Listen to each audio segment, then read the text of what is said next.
Hello everyone. आज की इस क्लास में हम डिस्कस करेंगे मेंटल हेल्थ नर्सिंग के एक इम्पोर्टेंट टॉपिक मेनिया के बारे में। ठीक है, तो इस क्लास में हम मेनिया के कॉजेज़, उसके रिस्क फैक्टर्स, उसके सिम्टम्स, स्टेजेस और ट्रीटमेंट के बारे में डिस्कस करेंगे। ठीक है, तो स्टार्ट करते हैं। सबसे पहले अपन देखते हैं कि मूड डिसऑर्डर होते क्या हैं। ठीक है,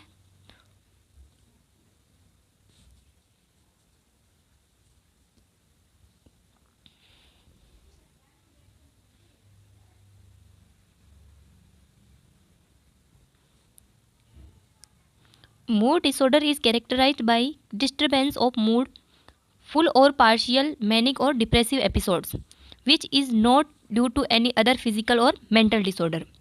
यानी कि मूड डिसऑर्डर क्या होते हैं, इसके अंदर मतलब जो पेशेंट का मूड जो होगा वो डिस्टर्ब होगा। हो सकता है वो मैनिक एपिसोड की तरफ हो या फिर वो डिप्रेसिव एपिसोड की तरफ हो। यानी कि हो सकता है पेशेंट बहुत ही ज़्यादा हैप्पीनेस की कंडीशन में हो सकता है या फिर वो बहुत ही ज़्यादा सैडनेस उसके अंदर अपने को देखने को मिल सकती है। और ये होता है फुल और पार्शियली, यानी कि हो सकता है वो सीवियर स्टेज ऑफ मेनिया भी हो सकता है वो सीवियर टाइप ऑफ डिप्रेशन भी हो सकता है। ठीक है, तो इन सबको अपन क्या करेंगे, मूड डिसऑर्डर के अंदर कंसीडर करेंगे। और उसके जो मूड एलिवेशन या मूड डिस्टर्बेंस का जो रीज़न होगा वो कोई भी फिजिकल इलनेस या फिर कोई अदर मेंटल इलनेस नहीं होगी, तब अपन उसको मूड डिसऑर्डर के अंदर काउंट करेंगे। ठीक है, नेक्स्ट अपन देखते हैं, it is classified by ICD-10 in F30 to 39 category. यानी कि ICD-10 क्लासिफिकेशन के अकॉर्डिंग मूड डिसऑर्डर को F30 to 39 कैटेगरी के अंदर रखा गया है। ठीक है, तो अब अपन डिस्कस करते हैं हमारे आज के टॉपिक मेनिया के बारे में। ठीक है, जैसे अपन देखते हैं सबसे पहले मेनिया के इंट्रोडक्शन के बारे में। Mania is a distinct period during which there is an abnormally और persistently elevated और irritable mood।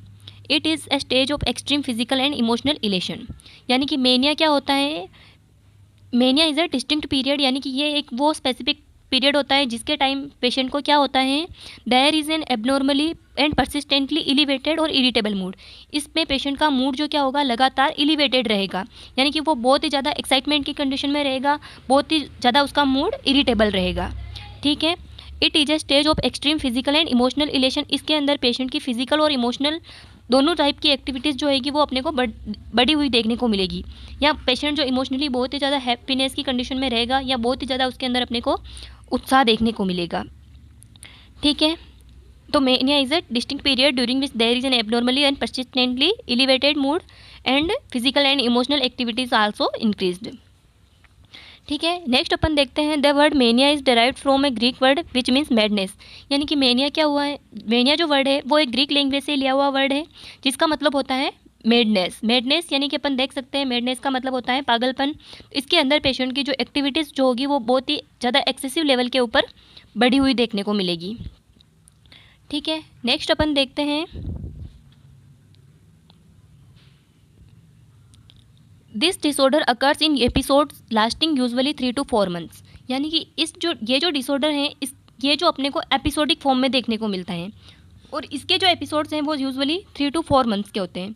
यानी कि जब पेशेंट को, और अगर इसकी अपन ड्यूरेशन की बात करते हैं तो अगर 7 डेज से ज़्यादा या 1 वीक से ज़्यादा अगर पेशेंट के अपन को उसका मूड एलिवेटेड देखने को मिलता है या मेनिया के सिम्टम्स देखने को मिलते हैं, लेकिन सिम्टम्स क्या होना चाहिए, 1 वीक से ज़्यादा होने चाहिए। ठीक है, तब अपन उसको मेनिया के अंदर कंसीडर करेंगे। और अगर यही मतलब मेनिया के एपिसोड अपने को, अगर बात करते हैं इनके नॉर्मल एपिसोड्स के बारे में, तो वो जो सिम्टम्स है वो अपने को 3 to 4 मंथ की ड्यूरेशन में अपने को मेनली देखने को मिलते हैं। ठीक है, नेक्स्ट अपन बात करते हैं मेनिया की डेफिनेशन के बारे में। Mania refers to a syndrome in which the central pressures are over activity, mood changes toward elation and irritability and self important ideas. यानी कि अगर अपन मेनिया के मेन फीचर्स की बात करते हैं या उसके सेंट्रल फीचर्स की बात करते हैं तो उसके अंदर सबसे पहले अपने को देखने को मिलती है पेशेंट के अंदर ओवर एक्टिविटी। यानी कि पेशेंट की एक्टिविटी का जो लेवल होगा वो बहुत ही ज़्यादा बढ़ा हुआ देखने को मिलेगा। पेशेंट एक जगह बैठ नहीं पाएगा, वो हर वक्त कोई ना कोई काम करता रहेगा। ठीक है, नेक्स्ट अपन को देखने को मिलेगा सेंट्रल फीचर्स उसके अंदर मूड चेंजेस। यानी कि उसका मूड जो चेंज होगा, लेकिन वो किस तरफ होगा, टुवार्ड इलेशन। यानी कि बहुत ही ज़्यादा हैप्पीनेस या बहुत ही ज़्यादा उत्साह की तरफ।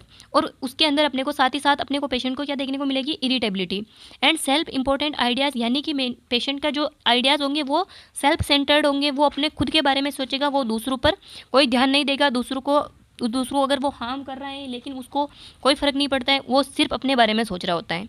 ठीक है, नेक्स्ट अपन देखते हैं ईडियोलॉजी के बारे में। सबसे पहला अपन देखते हैं न्यूरोट्रांसमीटर एंड स्ट्रक्चरल हाइपोथेसिस, यानी इसके अकॉर्डिंग मतलब कौन कौन से ऐसे न्यूरोट्रांसमीटर होते हैं जिनमें इम्बैलेंस की वजह से या ब्रेन की स्ट्रक्चर्स में कोई डिफेक्ट होने की वजह से, ट्यूमर होने की वजह से भी अपने को मेनिया की कंडीशन देखने को मिलती है।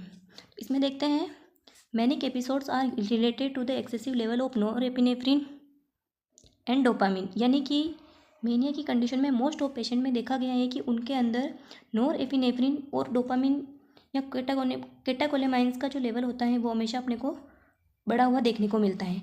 And imbalance between cholinergic and non adrenergic system, और जो कोलिनर्जिक और नॉन एडिनर्जिक सिस्टम होता है उनके बीच में भी इम्बैलेंस देखने को मिलता है। मेनिक पेशेंट के अंदर नॉन एडिनर्जिक सिस्टम जो होता है वो हाइपर एक्टिवेट होता है, और कोलिनर्जिक सिस्टम होता है उसकी एक्टिविटी कम देखने को मिलती है। इसकी वजह से पेशेंट में अपने को मेनिया के सिम्टम्स देखने को मिलते हैं। ठीक है, नेक्स्ट अपन देखते हैं level of serotonin are increase in mania. Mania के अंदर जो सीरोटोनिन का लेवल होता है वो बढ़ा हुआ मिलता है। Biological finding suggest that lesions are more common in the population in areas of the brain such as the right hemisphere and bilateral subcortical and periventricular grey matter. बहुत सारे बायोलॉजिकल स्टडीज़ के अकॉर्डिंग देखा गया है कि जो most of population होती है जो मेनिया से सफ़र कर रही होती है तो उनके अंदर ब्रेन के राइट हेमिस्फेयर के अंदर क्या देखने को मिलते हैं, लीजन्स देखने को मिलते हैं, या फिर जो बाइलेटरल सबकॉर्टिकल एरिया होता है, यानी कि सबकॉर्टिकल जो कॉर्टेक्स जो मैटर होता है उसके जस्ट नीचे वाला पार्ट होता है, तो उस वहाँ पर भी अपने को लीजन्स देखने को मिले हैं। या फिर जो वेंट्रिकल्स के चारों ओर का एरिया होता है तो उसमें भी अपने को लीजन्स देखने को मिले हैं कुछ स्टडीज़ के अकॉर्डिंग। तो ये फैक्टर भी किससे एसोसिएटेड होते हैं, मेनिया से। ठीक है, नेक्स्ट अपन देखते हैं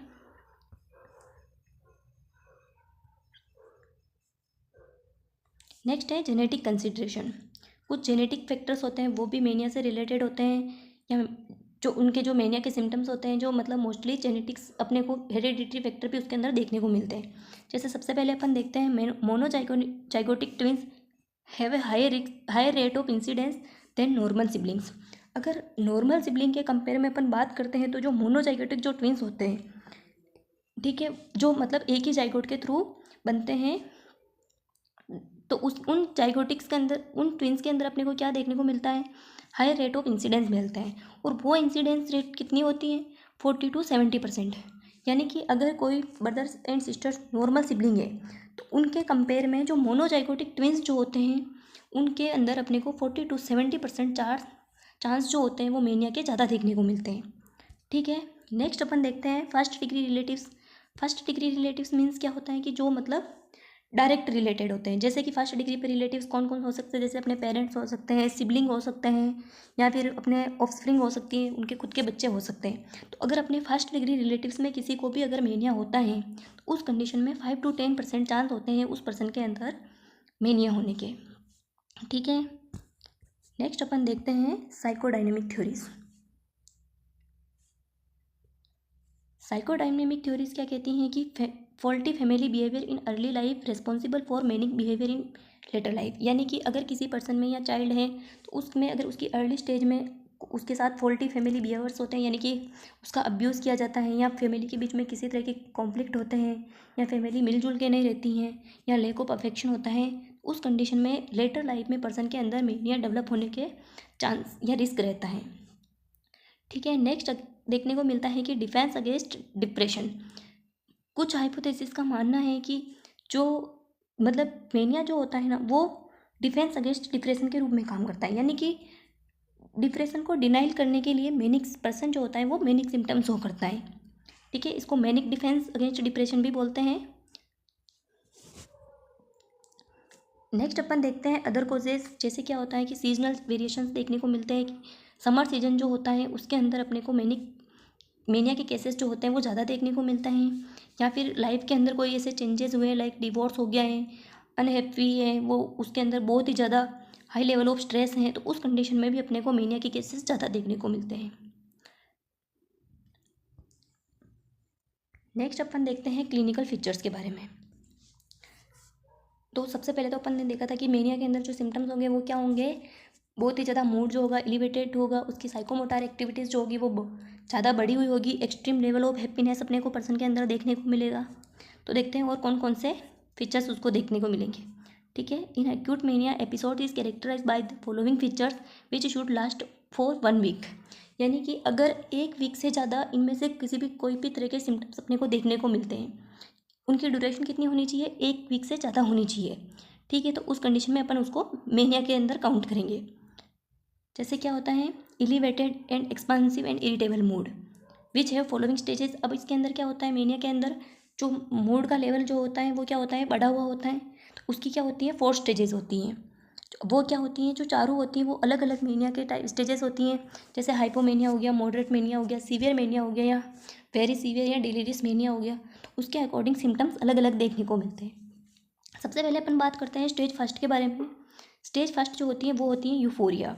यूफोरिया इसको बोल सकते हैं अपन माइल्ड एलिवेशन ऑफ मूड बोल सकते हैं, या फिर अपन इसको बोल सकते हैं हाइपोमेनिया। ये मेनिया की फर्स्ट स्टेज होती हैं, जिसके अंदर अपने को क्या होगा कि पेशेंट के अंदर क्या देखने को मिलेगा, माइल्ड एलिवेशन ऑफ मूड अपने को देखने को मिलेगा। उसके अंदर क्या होगा, sense of psychological wellbeing and happiness. Person के अंदर क्या होगा, उसको लगेगा कि वो बहुत ही ज़्यादा खुश हैं, बहुत ही ज़्यादा वेल हैं। ठीक है, तो पर्सन के अंदर साइकोलॉजिकली वेलबींग और हैप्पीनेस के सिम्टम्स अपने को देखने को मिलते हैं। उसके अंदर माइल्ड एलिवेशन ऑफ मूड होता है, और इसको अपन हाइपोमेनिया भी कहते हैं। ठीक है, इसके अंदर पेशेंट की मतलब जो एक्टिविटीज़ जो होती है वो पॉजिटिव डायरेक्शन में, या उसकी प्रोडक्टिविटी जो होती है वो बढ़ जाती है। ठीक है, हाइपोमेनिया जो स्टेज होती है वो मेनिया से थोड़ी कम स्टेज होती हैं। यानी कि मॉडरेट मेनिया को अपन मेनिया कंसिडर करेंगे, हाइपोमेनिया होगा वो उसके अंदर मूड तो इरिटेबल होगा, लेकिन वो मेनिया से थोड़ी लेस सीवियर स्टेज होती हैं। नेक्स्ट स्टेज की अपन बात करते हैं, stage second elation. Stage second के अंदर क्या होता है कि moderate elevation of mood with increase psychomotor activity. इसके अंदर जो मूड है वो थोड़ा हाइपोमेनिया से ज़्यादा एलिवेट होगा, विथ साइकोमोटर एक्टिविटी होगी वो भी इंक्रीज हो जाएगी। यानी कि पेशेंट की साइकोमोटर एक्टिविटी है वो भी बढ़ जाएगी। पेशेंट एक जगह से बैठ नहीं सकता है, वो हमेशा घूमता रहेगा, मोर टैल्केटिव होगा, बहुत ज़्यादा वर्क करेगा। ठीक है, और इसको अपन करते हैं मॉडरेट मेनिया के अंदर काउंट, या फिर मेनिया भी कह सकते हैं। ठीक है, नेक्स्ट अपन देखते हैं एक्सल्टेशन स्टेज।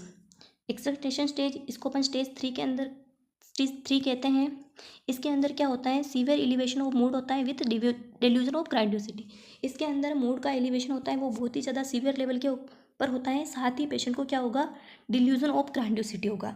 यानी कि पेशेंट क्या करेगा कि उससे बढ़कर दुनिया में कोई है ही नहीं, उसको खुद के अंदर वीआईपी वाली फीलिंग्स रहेगी। वो बोलेगा मैं तो वीआईपी हूँ, मुझसे ज़्यादा ये कोई कर ही नहीं सकता, जो हूँ मैं ही हूँ। इस टाइप डिल्यूजन ऑफ ग्रैंडियोसिटी उसके अंदर देखने को मिलेगी। ठीक है, इसको अपन काउंट करते हैं सीवियर मेनिया के अंदर, या इसको थर्ड स्टेज सीवियर मेनिया भी बोलते हैं। नेक्स्ट अपन बात करेंगे एक्सटेसी। एक्सटेसी के अंदर क्या होता है, very severe elevation of mood with blissfulness and delirious mania. यानी कि इस स्टेज के अंदर अपने को क्या देखने को मिलेगा, उसका पेशेंट का मूड जो होगा वो सीवियरली एलिवेटेड होगा विथ ब्लिसफुलनेस, यानी कि वो बहुत ही ज़्यादा आनंदमय स्थिति में होगा। एंड इसको अपन काउंट करते हैं डिलीरियस मेनिया के अंदर। इसमें पर्सन को लगेगा कि बाकी दुनिया है वो डिटैच हो जाएगा एक तरफ से दुनिया के साथ में, क्योंकि वो उनको लगेगा कि ये लोग मेरे साथ उठने बैठने लायक नहीं है, जो हूँ मैं ही हूँ, और ये मेरे बराबरी नहीं कर सकते। ठीक है, तो इसके अंदर उसको वो एक्सट्रीम ब्लिसफुलनेस की कंडीशन में होएगा। ठीक है, और इसको स्टुपरस मोनिया या डिलीरियस मेनिया भी बोलते हैं। ठीक है, नेक्स्ट अपन अदर सिम्टम्स की बात करते हैं। जैसा अपन ने देखा था पहले सिम्टम्स एलिवेशन ऑफ मूड, अब दूसरे सिम्टम्स की बात करते हैं। जैसे इंक्रीज साइकोमोटर एक्टिविटी, पेशेंट के अंदर जो साइकोमोटर एक्टिविटीज़ होगी वो बढ़ी हुई देखने को मिलेगी। पेशेंट एक जगह बैठेगा नहीं, वो हमेशा इधर उधर घूमता रहेगा, कोई ना कोई काम करता रहेगा। नेक्स्ट अपन देखेंगे फ्लाइट ऑफ आइडियाज़। पेशेंट के आइडियाज़ जो होंगे वो मतलब एक जगह पर फोकस नहीं रहेंगे, एक टॉपिक पर फोकस नहीं रहेंगे, वो बार बार टॉपिक चेंज करेगा, अनरिलेटेड टॉक करेगा। ठीक है, नेक्स्ट अपन बात करते हैं increase pressure, tone and loudness of speech.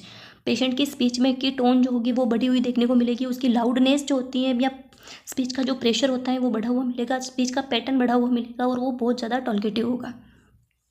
ठीक है। नेक्स्ट आता है क्लैंग एसोसिएशन। क्लैंग एसोसिएशन के अंदर पर्सन ऐसी बातें करेगा लाइक रेट मेट पेट केट, यानी कि जो एसोसिएटेड वर्ड्स होते हैं जिनका कोई मीनिंग नहीं होता है उस टाइप के वर्ड बोलेगा। नेक्स्ट अपन ने देखा था डेल्यूजन ऑफ ग्रैंडियर, जैसा अपन ने पहले देखा कि उसके अंदर डेल्यूजन ऑफ ग्रैंडियोसिटी होगा, पेशेंट खुद को वीआईपी कंसीडर करेगा। नेक्स्ट होता है डिस्ट्रैक्टिबिलिटी। डिस्ट्रैक्टिबिलिटी मतलब वो डिस्ट्रैक्ट हो जाएगा, उसको मतलब उसका कोई गोल नहीं रह पाएगा।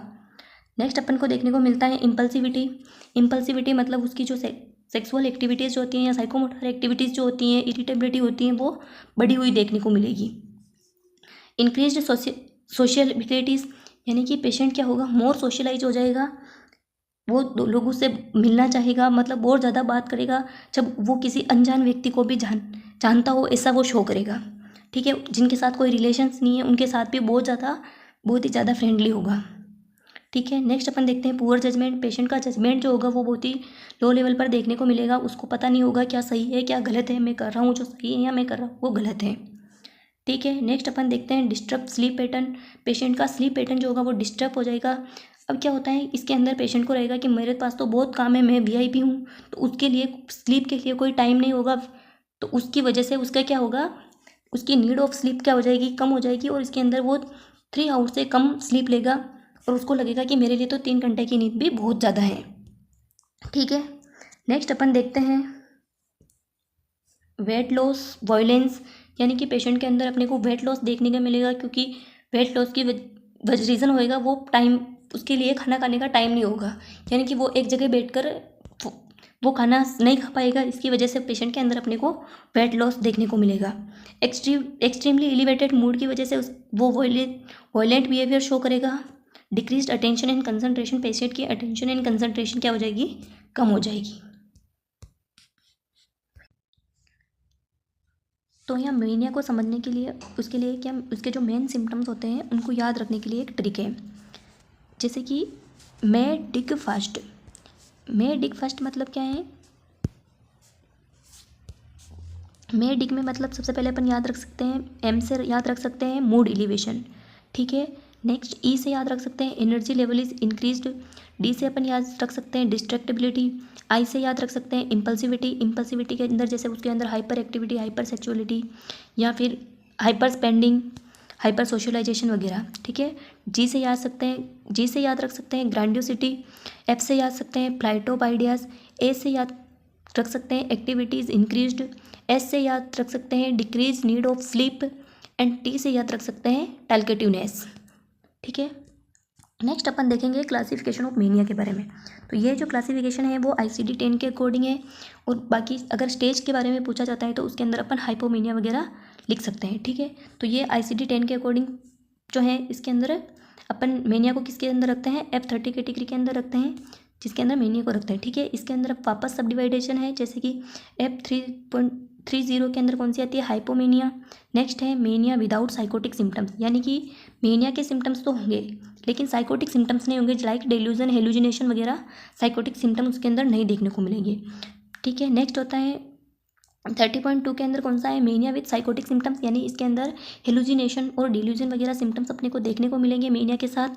और बाकी है 30.8 या 30.9 है, उनके अंदर अदर मैनिक एपिसोड्स या मैनिक एपिसोड अनस्पेसिफाइड को इंक्लूड किया गया है। ठीक है। नेक्स्ट अपन देखते हैं डायग्नोसिस इवैल्यूएशन के बारे में।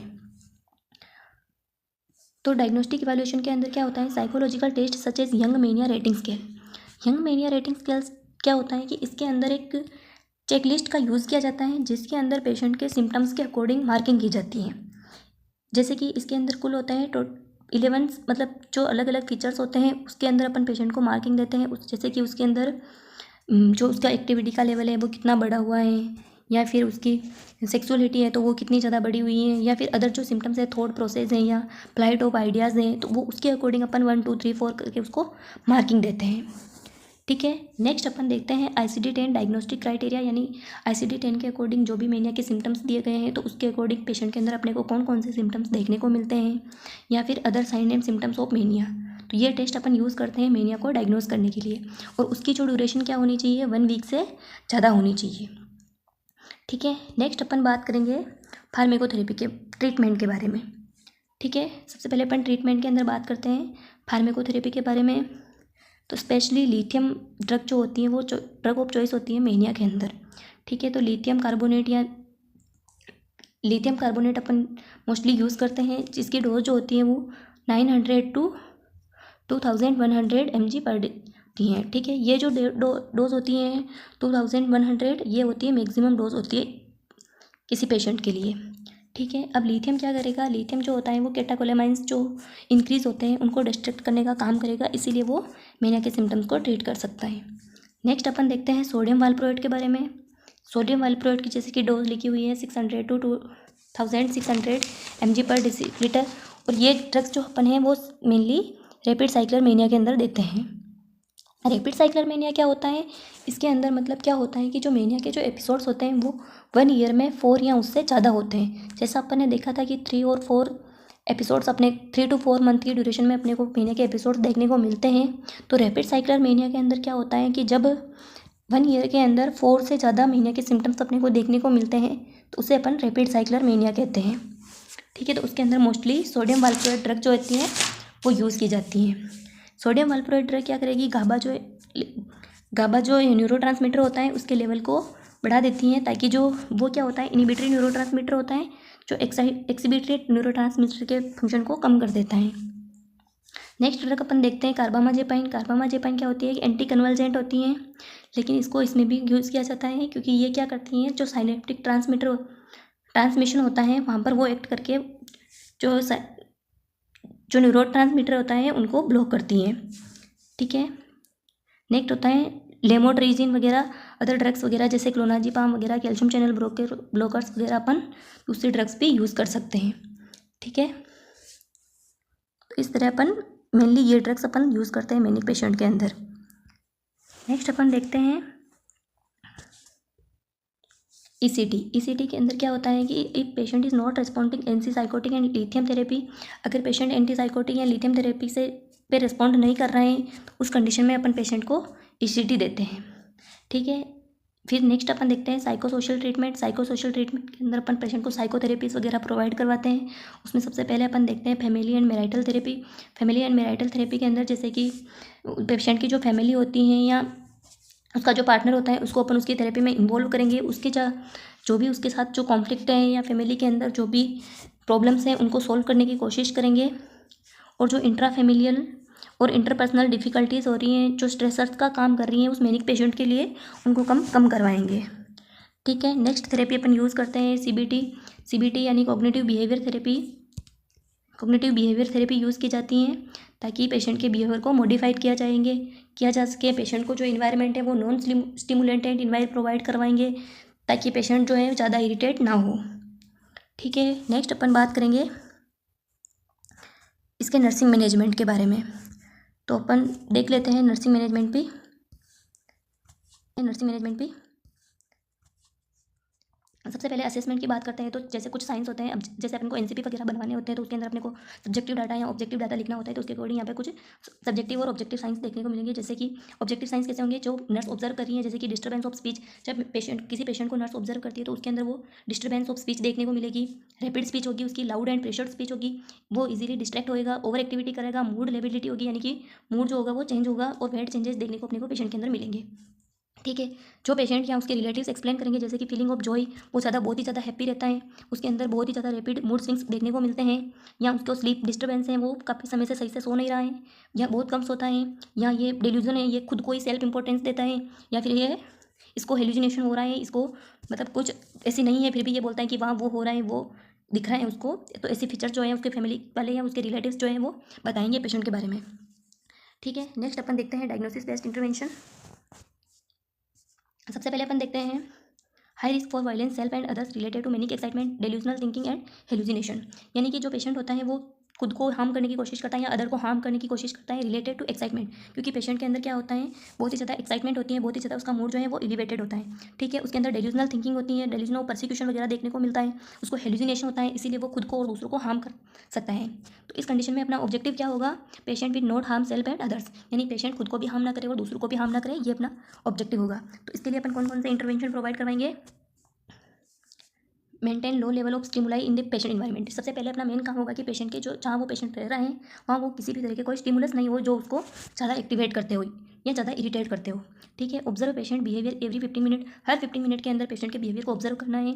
Ensure that all sharp object remove from patient environment, हमको वहाँ इंश्योर करना है कि वहाँ पर किसी भी तरह का कोई शार्प ऑब्जेक्ट या कोई भी ऐसा ऑब्जेक्ट जिससे पेशेंट खुद को या दूसरों को हार्म पहुंचा सके, ऐसा ऑब्जेक्ट तो नहीं है। ठीक है। Encourage verbal expression of feelings, patient को इनकवरेज करेंगे ताकि वो उसकी जो फीलिंग्स हैं, वो क्या सोचता है उसके अंदर, वो क्या चाहता है, तो उसको वो वर्बली एक्सप्रेस कर सके। ठीक है। Engage himself in physical exercise, patient को मतलब पेशेंट को डाइवर्ट करने के लिए उसको फिजिकल एक्सरसाइज करवाएंगे। मेंटेन ए काम एटीट्यूड टू आवर पेशेंट, अगर पेशेंट अपने को कुछ भी कह रहे हैं वो कुछ, तो अपने को क्या रहना है, शांत रहना है, ताकि अपन पेशेंट को ज़्यादा स्टिमुलेट ना करें। तो हमने को काम एटीट्यूड मेंटेन करके रखना है। ठीक है। नेक्स्ट अपन देखते हैं altered nutrition less than body requirement related to inability to sit still long enough to eat evidence by weight loss. Patient क्या होता है, वो मतलब एक जगह बैठकर खाना नहीं खा पाता है, इसकी वजह से उसके अंदर क्या होता है, न्यूट्रिशनल इम्बेलेंस देखने को मिलता है, जो अपने को पता चलेगा वेट लॉस की वजह से। ठीक है। तो सबसे पहले अपन ऑब्जेक्टिव क्या होगा, patient will not exhibit sign and symptoms of malnutrition, यानी पेशेंट का अपने को न्यूट्रिशन को मेंटेन करके रखना है। ठीक है। तो इसके लिए अपन क्या क्या इंटरवेंशन यूज़ करेंगे, provide high calorie protein rich high caloric nutrition and finger food and drinks, patient को high protein diet high caloric diet provide करवाएंगे और फिंगर फूड प्रोवाइड करवाएंगे। फिंगर फूड मतलब ऐसे फूड जो पेशेंट चलता फिरता भी खा सके। ठीक है। तो फिंगर फूड्स वगैरह जैसे पिज़्ज़ा वगैरह, रोल्स वगैरह, ऐसी चीज़ें अपने उसको पेशेंट को देनी है। ठीक है। Find out patient likes and dislike and provide favourite food, patient के लाइक एंड डिसलाइक के बारे में पूछेंगे, उसको उसका फेवरेट फूड प्रोवाइड करवाएंगे। पेशेंट के अंदर वाटर डिफिशियंसी नहीं हो, इस बात का ध्यान रखना है, पेशेंट को इनफ अमाउंट में फ्लूइड प्रोवाइड करवाना है। ठीक है। Maintain accurate record of intake and output, patient के इंटेक एंड आउटपुट का रिकॉर्ड मेंटेन करेंगे, क्योंकि पेशेंट क्या होता है, लिथियम थेरेपी पे होता है। ठीक है। नेक्स्ट अपन देखते हैं impaired social interaction related to egocentric and narcissistic behavior evidenced by inability to develop satisfying relationship and manipulation of others for own desires। Patient का सोशल इंटरेक्शन क्या होता है, इम्पेयर देखने को मिलता है। क्यों? क्योंकि पेशेंट के अंदर क्या होता है, नार्सिसिस्टिक और इगोसेंट्रिक बिहेवियर देखने को मिलता है, यानी कि पेशेंट जो होता है वो सेल्फ सेंटर्ड हो जाता है। ठीक है। वो दूसरों के बारे में सोचता नहीं है। ठीक है। तो और वो अपने खुद का यूज़ करता है दूसरों को मैनिपुलेट करने के लिए, अपनी डिज़ायर उसको पूरा करने के लिए, फुलफिल करने के लिए वो क्या करेगा, दूसरों को मैनिपुलेट करेगा। ठीक है। तो अपना जो मेन ऑब्जेक्टिव होगा, patient will interact with others in appropriate manner, patient क्या करे, अपने कम्युनिकेशन को और सोशलाइजेशन को अच्छी तरह से मेंटेन कर सके। ठीक है। तो अपने क्या क्या इंटरवेंशन प्रोवाइड करवा सकते हैं, recognize the manipulative behaviour of patient कौन कौन सा मैनिपुलेटिव बिहेवियर्स को यूज़ कर रहा है उनको अपन रिकॉग्नाइज करेंगे। नेक्स्ट अपन देखते हैं set limits on manipulative behaviour, patient के जो मैनिपुलेटिव बिहेवियर है उनके ऊपर अपन लिमिट सेट करेंगे, और अगर वो उन लिमिट को क्रॉस करता है तो उसके क्या कॉन्सिक्वेंसेस हो सकते हैं उनको आइडेंटिफाई करेंगे। ठीक है। Ignore attempt by patient to argue and bargain his way out of the limit setting, patient के जो आर्ग्यूइंग या बार्गेनिंग करने के जो बिहेवियर होते हैं उनको अपने को इग्नोर करना है। Give positive reinforcement for non manipulative behaviour, अगर पेशेंट नॉन मैनिपुलेटिव बिहेवियर करता है तो उसको पॉजिटिव रीइंफोर्समेंट या पॉजिटिव फीडबैक प्रोवाइड करवाएंगे, ताकि patient non manipulative behaviour show करे। Help patient to identify positive aspect about self, या पेशेंट को अपन हेल्प करेंगे ताकि वो अपनी खुद के बारे में पॉजिटिव एस्पेक्ट को आइडेंटिफाई कर सकें। तो ये हमारा कंप्लीट होता है मेनिया टॉपिक। आई होप आपको समझ में आया होगा। Thank you.